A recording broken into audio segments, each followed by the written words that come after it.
We're on to the next worksheet now. So again, I've got that selected as well as the practice layer above it.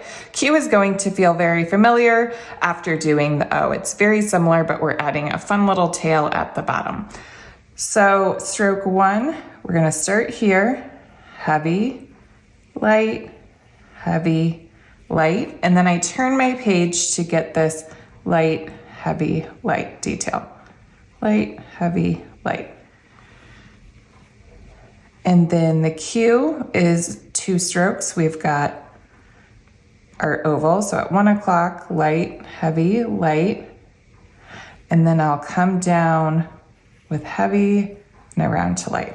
And then you could also do a 3rd stroke here, prepping to connect to another letter.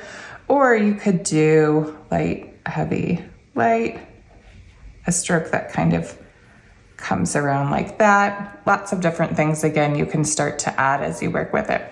With this one as well, we could do heavy and then light around, and you could also keep this detail light if you wanted. You could bring it through the Q. You can start to play with those options too, just for fun as you continue to work through these worksheets. For the slanted Q, I went a little more not traditional to the cursive Q, because I always felt like the cursive Q doesn't even look like a Q.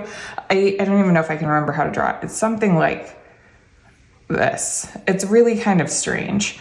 So I went with a more traditional, modern style of the Q.